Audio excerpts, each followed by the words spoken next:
أعوذ بالله من الشيطان الرجيم.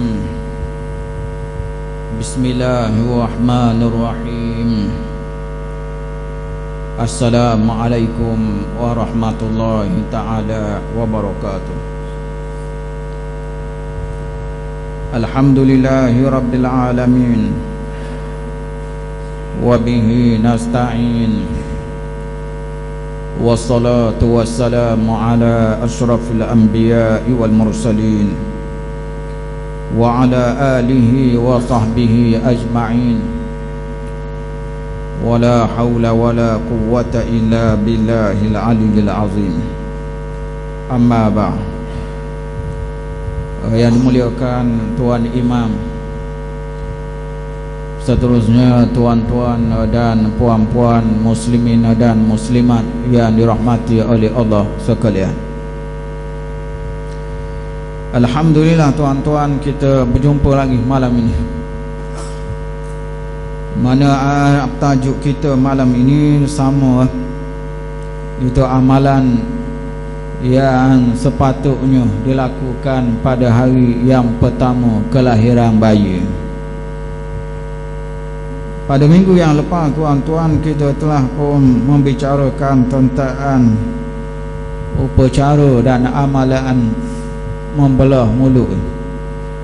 Itu dengan kita sebutkan hadis-hadis Nabi SAW melakukan tahnik dengan cara mengunyah buah kurma dan memasukkan air liur baginda sallallahu alaihi wasallam yang bercampur dengan buah kurma itu ke dalam mulut bayi yang baru dilahirkan tuan-tuan.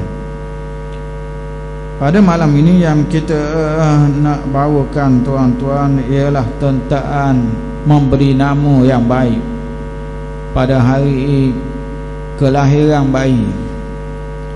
Walaupun amalan ini biasanya tidak diamalkan oleh kebanyakan kita, ada yang mana tunggu beberapa hari barulah bagi nama. Ada yang tunggu seminggu pun ada. Ada juga yang bagi nama ni kadang-kadang melepasi daripada seminggu pun ada juga. Yang mana kadang-kadang amalan ini berbeza daripada seorang anak kepada anak yang lain. Jadi meletakkan nama ini tuan-tuan adalah sebagai salah satu daripada kemestian. Kemestian kita bubuh nama. Kalau tak ada nama ni susah. Kita hari ni semua bergantung pada nama. Kalau tak ada nama ni menjadi susah. Sama ada nak beri batuan pun tak boleh, tak ada nama orang kata. Nak beri batuan, nama tak ada, tak boleh batuan. Itu juga nak mengundi, tak ada nama, tak boleh mengundi, tak ada nama ni. Sebegitulah juga kalau kita tengok kepentingan nama mainkan peranan dalam masyarakat. Kalau tak ada nama kita tak tahu nak tuju. Tak tahu nak tuju kalau tak ada nama. Bayangkanlah orang tak ada nama. Nak tuju mana kita? Nak cari mana? Ada apa-apa urusan susah bila tidak ada nama. Apatah lagi kalau ada nama sekalipun tapi nama sama orang, itu pun juga menyusahkan kita tuan-tuan. Lama-lama web yang menggunakan nama-nama pelik, dia juga penulis kadang-kadang menggunakan nama samaran, tu pun susah nak kenal, nak cari siapa dia pemilik akaun tu. Nama-nama yang jarang kita dengar. Orang kulit hitam pakai nama orang putih. Ada juga nak kata dak kena dengan nama pun. Dan semacam mana boleh kita lihat lebih daripada itu lagi. Kadang-kadang nama tak ada makna, nama berjela-jela, panjangnya nama, dalam kad penalang nak tulis belaka pun ayo monok dengan nama. Ataupun 2, 3, 4 nama. Orang dulu alias, penggunaan alias zaman dulu 3, 4 kadang-kadang alias saja. Itu digunakan pada zaman dulu dan hari ini jarang dah yang menggunakan nama-nama yang pelik-pelik ataupun yang panjang-panjang ini. Kalau ada pun kita dapati nama-nama yang kadang-kadang terpengaruh dengan unsur-unsur yang berlaku di persekitaran kita, tuan-tuan. Jadi apabila dilahirkan seorang anak ke dunia, ini antara perkara yang paling awal sekali yang perlu dibuat oleh ibu bapa ialah memuliakan budak tadi. Kita nak muliakan dia, bukan nak hina dia. Dia mari ke dunia ini tak ada nama, kita bagi nama untuk dia. Ni suatu kemuliaan ni. Suatu kemuliaan macam orang tak ada gelaran datuk, kita wi datuk kan. Oh, dak tidur 3 hari dak boleh gelaran datuk tu. Nak kau orang mana bila bagi nama ni memuliakan. Yang asal tak ada nama, yang mari ke dunia ni tak ada nama, tapi dibubuh nama. Kemudian dengan nama inilah dia bawa sampai ke mati. Dan dengan nama inilah tuan-tuan mengharumkan dunia dia. Dengan nama inilah boleh menjadi bagai satu tauladan kepada orang-orang lain. Banyak nama pada hari ini yang mana dimuatkan dalam sejarah manusia-manusia yang pernah berbakti kepada dunia dia. Kalau kita tengok banyak nama-nama hebat.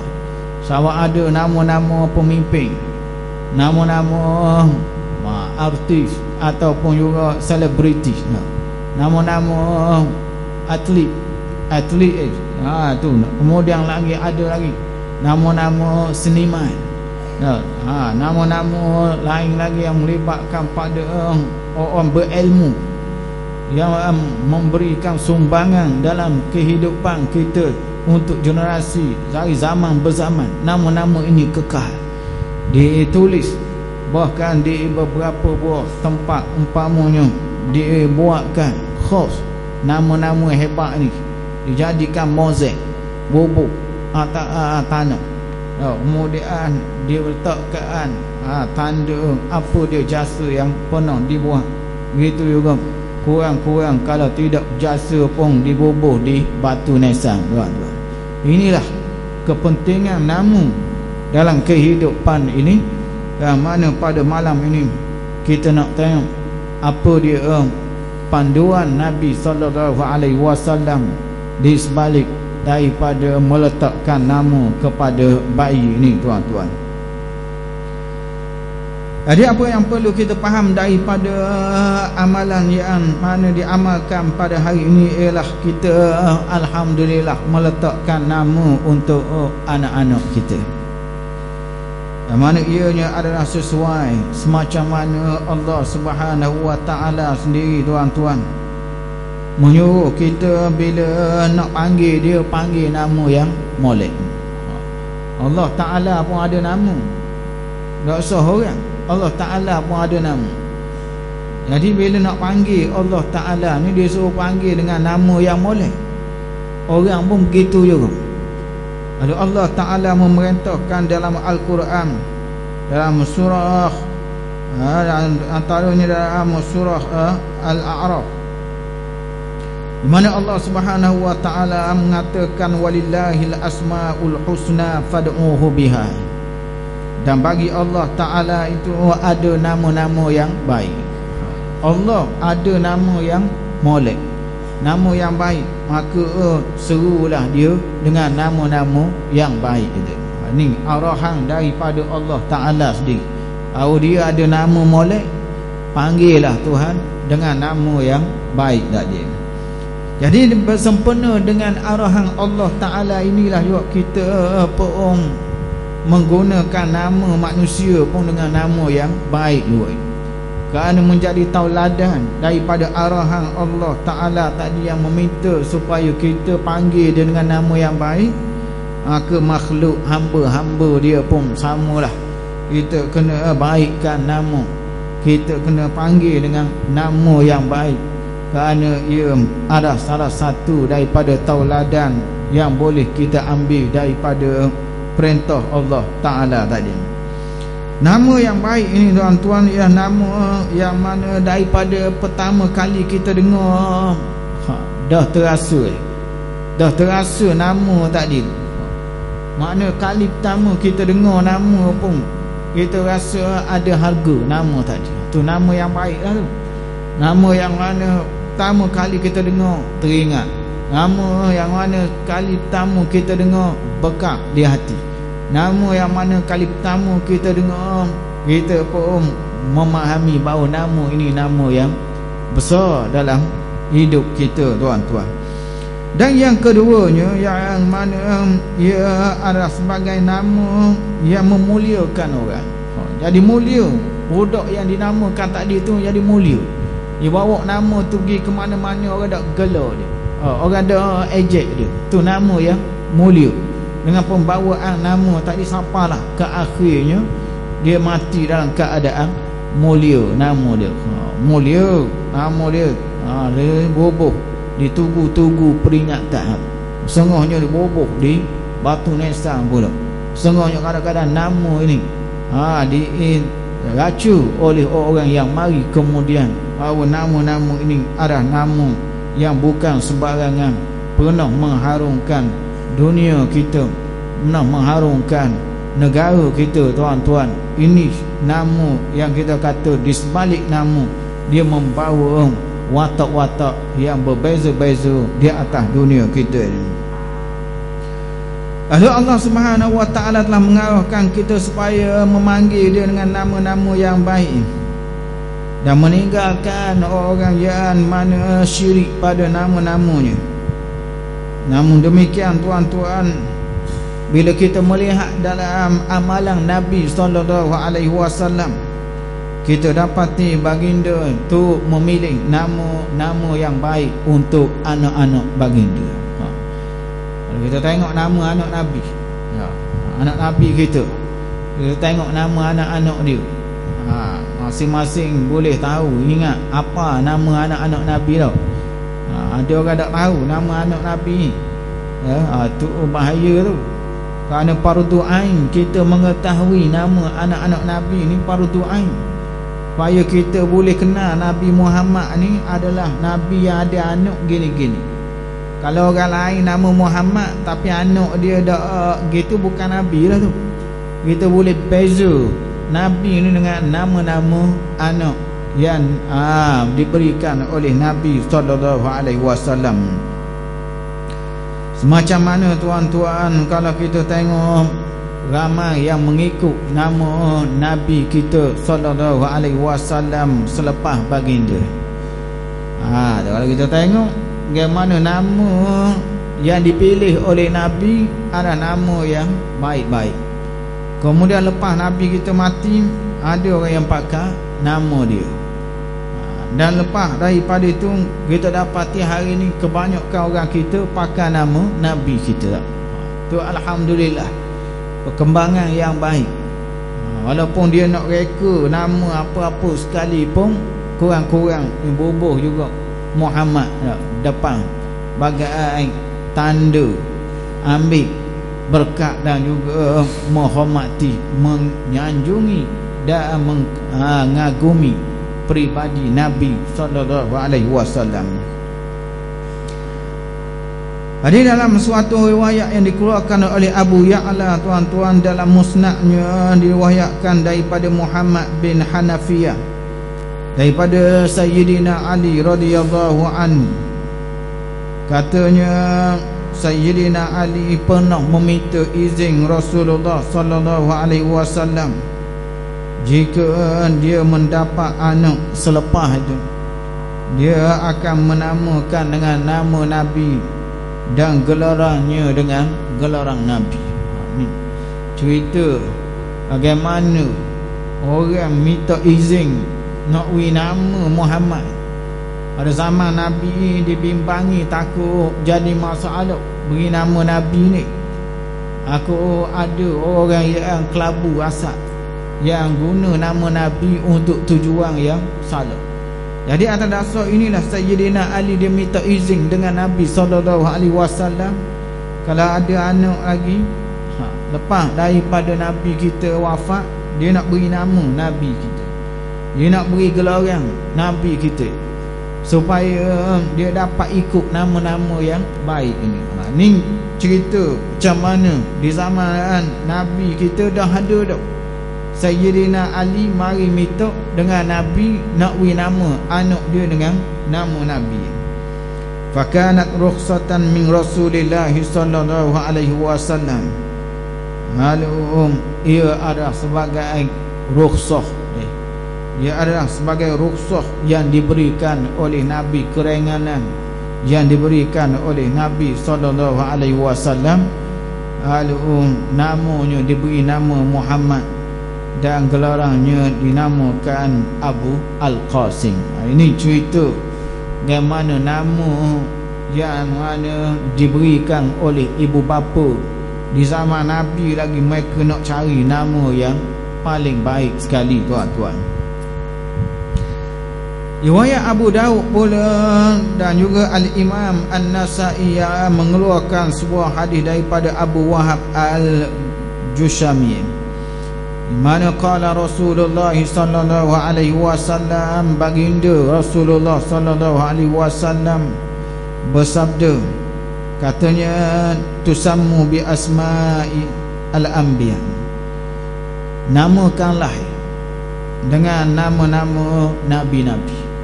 Mana ada arahan daripada Nabi, riwayat kata tasammau bi asma'il anbiya wa ahabbil asma' ila Allah Ta'ala Abdullah wa Abdurrahman, dan sebaik-baik nama yang disukai oleh Allah Ta'ala ialah nama Abdullah dan nama Abdurrahman.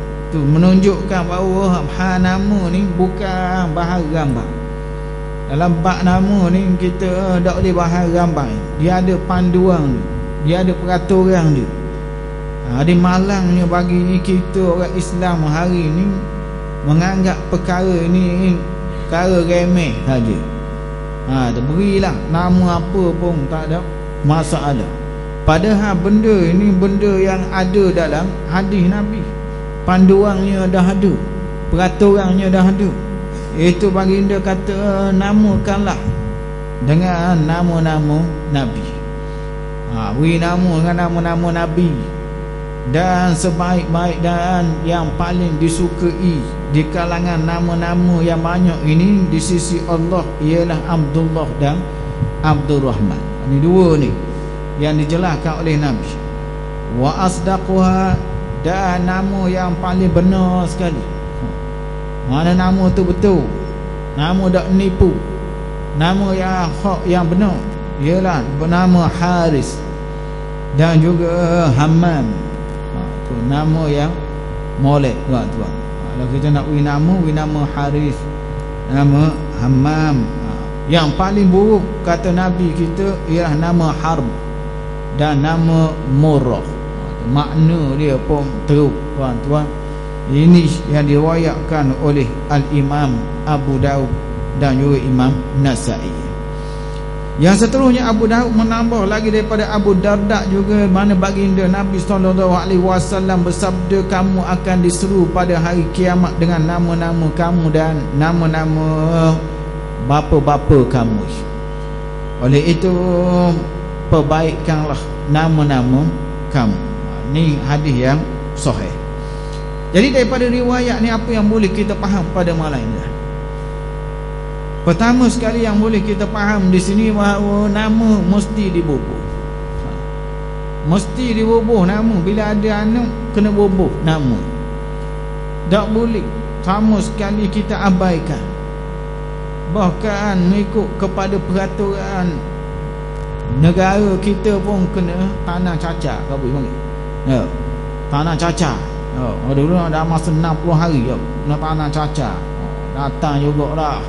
Hari tak kira daripada celah bukit mana, ulu mana sama dulu.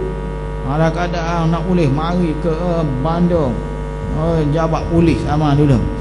Apa dulu nak tanah cacar ni nak beri nama, mari ke jabat polis. Bala polis. Tak jauh tu bala polis. Tempat kita tu, situ dah. ditulis nama pada zaman dulu dan kena denda kalau lewat daripada 6 bulan ke berapa dulu. Amat malang bila kita dapati ada kes-kes tertentu yang di zaman kita ini 2015. Ada lagi budak-budak tak boleh sekolah kerana tak ada nama. Ada mak ayah yang siapa tahap tu ada nama, anak tak ada nama, kad penalang tak ada, surat beranak tak ada. Banyak ni kes-kes begini, terutama melibatkan kawasan pendalaman di Sabah dan Sarawak pun banyak juga. Ini hal-hal yang kita kata amat malang. Mana dia hidup kadang-kadang dah 20 tahun tak ada kad penalang lagi. Dah 20 tahun nama apa benda pun orang tak tahu. Kapung memang orang tahu tak? Nama orang panggil, tapi untuk rasmi, kegunaan rasmi tak ada nama. Kalau dilihat ke mana masalah begini masih berleluasa lagi. Padahal kita merdeka lama mana dah tuan-tuan. Kalau ikutnya kita dah maju dah dalam bidang ni. Apa oleh kerana kealpaan, kurang cakna di kalangan ibu bapa, ramai yang bertindak tidak daftar nama anak, dan setengahnya membiarkan anak tadi sampai dewasa tanpa memiliki apa-apa data dan juga apa-apa bukti yang menunjukkan anak tadi lahir di sesuatu kawasan ini. Masalah ini menjadi lebih teruk lagi. Masalah ini menjadi lebih teruk lagi di beberapa buah negara yang mana banyaknya pelarian.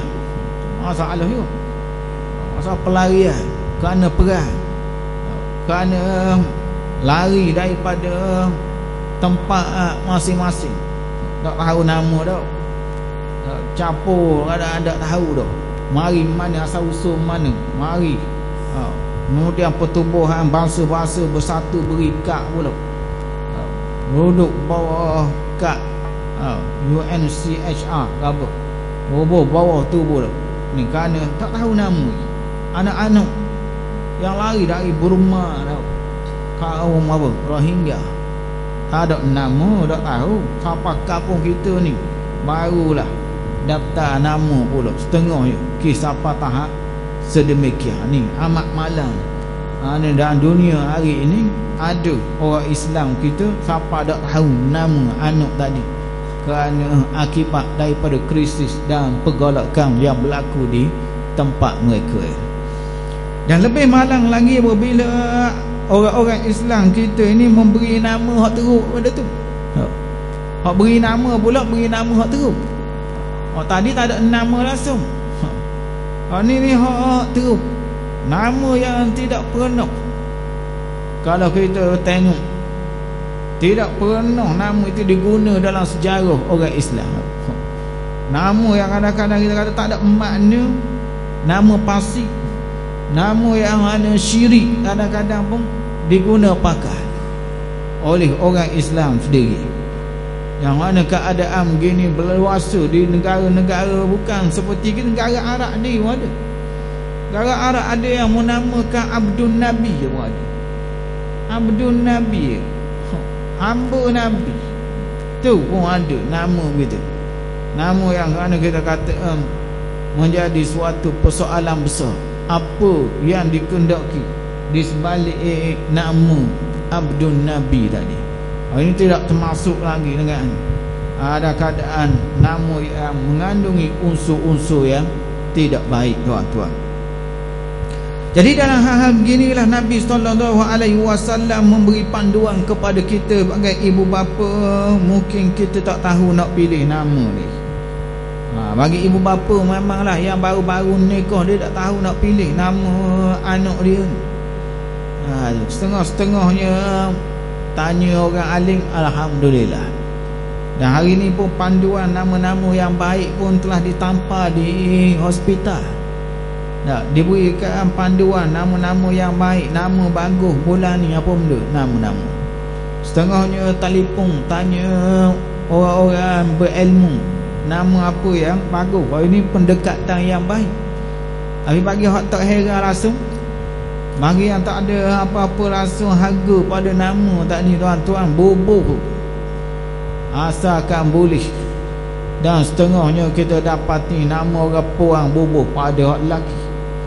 Nama hak lelaki boboh pada hak perang. Ada ni kejadian begini ni banyak ni berlaku. Dia tengok bila besar dengar nama orang perang, dia tengok tu orang lelaki. Ada juga gitu. Kejadian begitu terjadi. Siapa yang kita nak persalahkan? Bila nama-nama tak dimula diubah mengikut selera masing-masing, lalu pun baru nama inilah yang kadang-kadang merana dia sampai ke akhir hayat, memegang nama-nama akibat daripada kesilapan orang tua dia. Jadi daripada apa yang boleh kita fahamkan di sini, bahawa kebanyakan para sahabat Nabi memakai nama Abdullah, tuan-tuan. Bahkan kita dapati Ibnu Salah, Syekh Ibnu Salah mengatakan bahawa orang memakai nama Abdullah di kalangan sahabat ada seramai 220 orang. Ramainya pakai nama Abdullah 220 orang. Itu kata Ibnu Salah. Kemudian kata Al-Hafiz Al-Iraqi, kata kalau dihimpunkan keseluruhannya boleh mencapai 300 orang sahabat, orang yang mana mendapat pendidikan daripada Nabi, generasi yang terbaik. Bila mereka pilih nama, kita dapati mereka pilih nama Abdullah. Itulah tuan-tuan panduan. Siapa kita nak banding dengan sahabat Nabi SAW yang memilih nama anak dengan Abdullah? 300 orang di kalangan sahabat pakai nama Abdullah kerana patuh kepada perintah dan juga saranan Nabi SAW yang mengatakan bahawa sebaik-baik nama ialah nama Abdullah dan juga nama Abdul Rahman, tuan-tuan. Bahkan Nabi SAW sendiri yang mana menamakan Ibnu Abbas, tuan-tuan, dengan Abdullah, tuan-tuan. Nabi sendiri bila ditanya nak beri nama apa, Nabi kata beri nama Abdullah. Ini yang boleh kita faham daripada hadis yang dikeluarkan oleh Ibnu Abbas sendiri. Kata Ibnu Abbas, telah diceritakan oleh Ummul Fadl binti Harith, mengatakan bahawa ketika aku lalu di hadapan Nabi SAW di tepi hijir Ismail, lalu Nabi kata, ya Ummul Fadl. Lalu Nabi kata, wahai Ummul Fadl. Lalu kata Ummul Fadl, saya datang wahai Rasulullah. Lalu kata Nabi, innaka hamilun bighulam, innaki hamilun bighulam, kamu sedang mengandung budak lelaki wahai Ummul Fadl. Ini Nabi kita macam mana dia tahu Ummul Fadl ni mengandung. Tuan dia sendiri pun tak tahu. Apa tahap tu tuan dia sendiri pun tak tahu. Kata Ummul Fadl, kaif, macam mana? Dia kata, waqad tahalafa Quraisy la yulidunan nisa. Katanya macam mana boleh mengandung ni, dia kata. Sedangkan orang Quraisy berpakat sekali tak akan beranak dah lepas pada ni orang puak. Macam mana boleh ada lagi? Jawab Rasulullah, dia akan jadi macam yang aku kata. Nak kata kat mana? Nabi pun tahu Ummul Fadl sedang mengandung. Kita kadang-kadang mak ayah tak tahu. Dah bunyi tahu anak dalam tandas, bila mengandung pun tak tahu. Hari-hari nak buat balik ada apa-apa. Sampai tahap tu kurang cakna kita dengan anak kita. Tak tahu mengandung tak tahu. Dah pulih takak kerana buang anak. Nabi kita Ummul Fadl tak tahu pun yang mengandung. Nabi boleh khabar, dia kata mengandung baby lelaki ni. Dia kata tunggu lah, akan jadi macam yang aku kata tadi tu. Kemudian apabila kamu dah melahirkannya, bawa budak tu, kata Nabi SAW, tuan-tuan. Jadi apabila Ummu Fadl melahirkan anak dia ni, Ibnu Abbas ni, dia bawa budak tadi kepada Nabi SAW. Nabi menamakannya dengan Abdullah. Padahal zaman tu nama-nama banyak. Padahal zaman tu nama-nama ketua kabilah pun banyak. Orang hebat pun ramai. Tapi Nabi pilih nama Abdullah, nama paling disukai oleh Allah, dan juga nama glamour pada masa itu dipilih oleh Nabi kerana Nabi kita bertindak atas nama agama, tuan-tuan. Oleh kerana kita ni daripada awal nawaitu nikah pun bukan atas nama agama, kerana itulah pakai anak-anak pun tak ada langsung. Kita kata biar agama tak ada. Kerana kita nikah pun kerana bukan kih agama. Kita nikah kih lawa. Mana kih lawa nikah.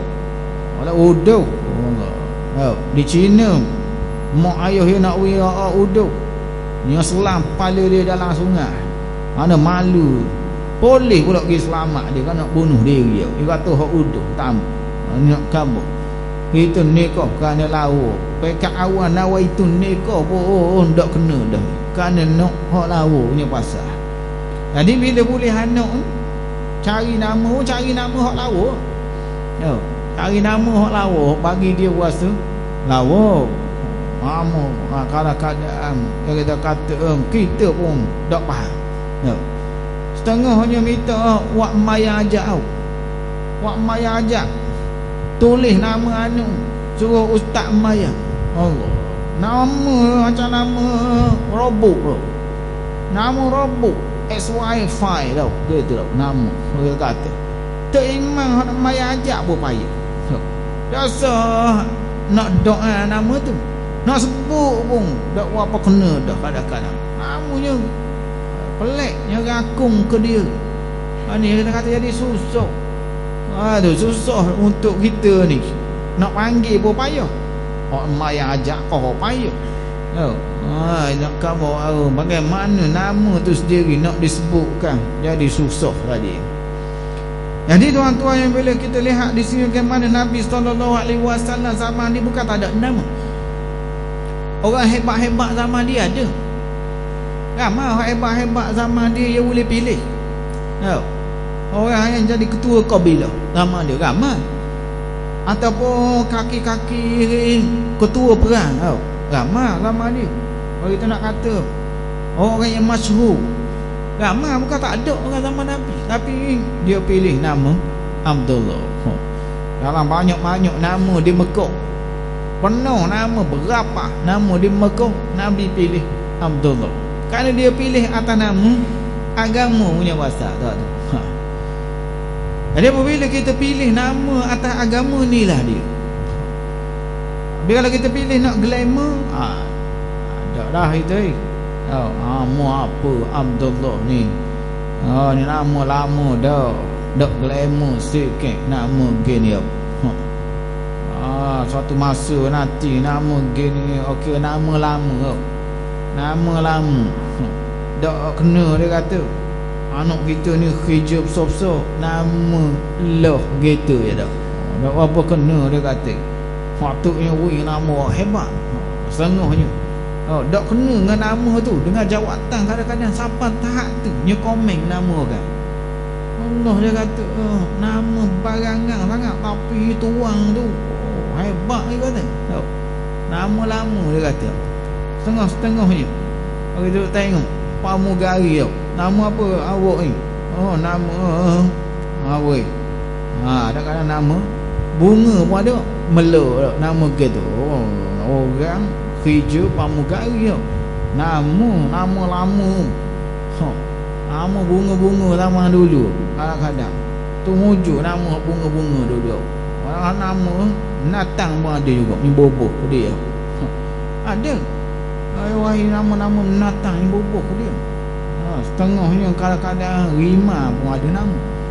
Boboh nama. Setengah nak suruh nampak backing lah anak dia.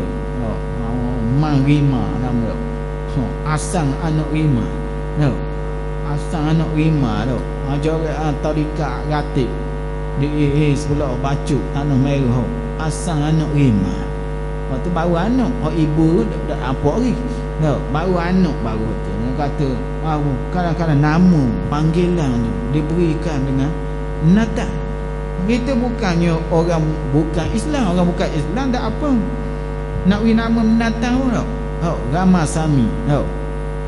Tak apa Ramasami, kupu Sami tau. Jenis tu je rama-rama kupu-kupu duk main kat tu. Ini terbang ni tau. Dia kata bagaimana kita jangan terpengaruh tuan-tuan. Kita ambil agama semasa memilih nama untuk bayi kita ni. Jadi katanya tuan-tuan, apabila dibawakan Abdullah ibnu Abbas ini kepada Nabi SAW, lalu Nabi menamakan dia dengan nama Abdullah. Jadi nama dia tu mari daripada mulut Nabi sendiri. Orang alim bagi nama. Cuba tengok, ini tradisi yang patut kita amalkan hari ni. Walaupun tak bawa bayi pergi pun tanya sepatah orang alim. Kurang-kurang gitu lah. Kita tiru apa yang pernah ditunjukkan oleh Nabi kepada Ummul Fadl di sini. Kalau minggu lepas kita kata bawa ke orang alim supaya boleh buat belah mulut adik tu. Kalau kita bawa tanya nama lalu pun molek juga. Sekali harum buat sebekah lalu. Tu bawa kemu buat pergi kepada orang alim, orang warung. Mau dia kunyah dia, mau dia masuk ke air liur dia ke dalam mulut bayi tadi. Kemudian tanya nama lalu. Tu nak beri nama apa ni Tok Guru? Tanya kerana ni perkara yang baik dan bagus, bertepatan dengan hadis yang kita baca malam ini. Nabi sendiri arahkan Ummul Fadl bawa budak tu wari ke dia. Kamu jangan bawa budak mari kepada Nabi kita. Sampai tahap tu pentingnya membawa bayi ni kepada orang yang hebat, yang berilmu, yang warung dalam kehidupan kita tuan-tuan. Kemudian baginda Nabi SAW berkata, kamu pergilah, katanya Ummul Fadl, kamu akan dapati dia ni budak yang cerdik.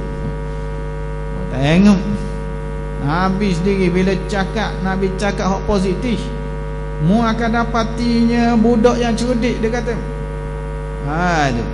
Yang mana Nabi SAW sendiri berkata bahawa mu akan dapati budak ni cerdik lah. Jadi kata-kata Nabi tu kata molek. Kita dah mulak lagi. Bang tanah lagi. Dah. Mulak gitu tu. Akhir bahan ada dulu. Mulak itu di ngisak lagi. Mulak gitu ada ngendah. Mulak lagi jadi penyangok ai. Dah. Mulak gitu. Jadi kau kering kampung kita ni. Tengok cakapan kita negatif semua. Nabi kata, mungkinlah Ummul Fadl mu akan dapati budak ni cerdik. Cakapan ni penting, cakapan bisa mulut Nabi tu. Dia kata budak ni cerdik. Dan memang Ibnu Abbas boleh dikatakan sebagai ilmuwan Islam yang mana dia mengeluarkan pendapat dia lebih pada 40 tahun selepas daripada kematian Nabi SAW. Dia jadi mufti. Orang tanya dia, orang rujuk kepada dia Ibnu Abbas. Majlis dia setiap hari ada saja ilmu yang dia ajar. Mana kalau tengok majlis dia, ada hari dia mengajar tafsir, ada hari dia mengajar fiqh, ada hari dia mengajar tentang bahasa, ada hari dia mengajar tentang sejarah dan juga syair-syair. Nak beritahu ada hari dia mengajar faraid. Ni Ibnu Abbas sebagai tokoh ilmuwan yang hebat tuan-tuan, dan orang akui dia, orang akui sehingga kan Sayyidina Umar pun tabik pada Ibnu Abbas. Bila ada majlis-majlis, Sayyidina Umar panggil Ibnu Abbas, suruh mari sekali. Mak musyawarah panggil dia Ibnu Abbas. Dia tanya Ibnu Abbas, kalau ada masalah apa-apa. Bahkan dapati Ibnu Abbas ini banyak tafsiran-tafsiran yang dibuat oleh beliau adalah tafsiran yang memberikan rasa kagum di kalangan para sahabat, tuan-tuan. Ibnu Abbas ini boleh dikatakan sebagai pemilik ilmu yang banyak, tuan-tuan, di zaman kegemilangan Islam dulu. Sehingga kan Sayyidina Ali bila nak hantar orang untuk berdebat dengan kalangan kaum Khawarij, Sayyidina Ali pilih dia atas. Muka hebat Ibnu Abbas ni, mukanya sebarang orang, mana umur rojok pada dia. Umur bila tanya orang, dia akan tanya Ibnu Abbas patah, wahai sepupu Rasulullah, kamu ada apa? Cuba bagi tahu. Dia akan kata, jangan malu kerana umur kamu, kerana usia, jangan malu. Dia kata, bagi tahu apa ada pada kamu.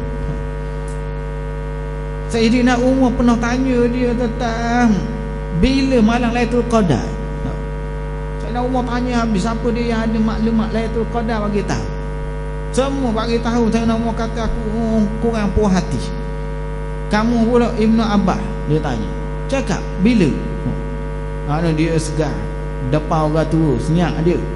Ibnu Abbas kata, kalau kita perhati, boleh katakan wahai Amir Mukminin, semuanya kakak-kakak hebat ni berakhir dengan 7. Dia kata berakhir dengan 7. Dia kata langit 7, bumi 7, kemudian dia hari ada 7, kemudian lagi 7 keliling Kaabah, kemudian Safa Marwah 7. Orang perang hak kita tak boleh nikah, keturunan kita ada 7. Jadi bagi hamba malang 27. Dia kata tu pandangan Ibnu Abbas pada masa tu. Kalau dia hidup dia hari ni, dia kata zaman hamba ni pun ada 7-11. Dia kata selagi nak kabur, nak kuat pada hak dia kata tak ada. Ini contoh bagaimana nampaknya dia benda tak payah umur kata apa yang disebut oleh budak Quraisy ini bukan sebarangan, tuan-tuan. Inilah yang boleh kita ambil pada malam ini kesimpulan bagaimana nama ini mesti dibubuh oleh ibu bapa kepada anak. Itu adalah hak anak. Dosa mak ayah yang mengabaikan nama anak. Yang kedua, kena pilih, bukan asal bubuh, asal beri, kena pilih nama mengikut acuan agama. Pilih mengikut acuan agama kerana ini yang dibuat oleh Nabi SAW. Agar Allah Ta'ala menjadikan setiap ibu bapa ini masing-masing cenderung pada agama dalam memilih nama-nama yang baik, dan juga menjadikan anak-anak mereka ini berakhlak dan juga berperangai sama seperti nama-nama yang telah mengharumkan agama kita sebelum ini, tuan-tuan. Itu saja, wabillahi taufiq wal hidayah. Wassalamualaikum warahmatullahi wabarakatuh.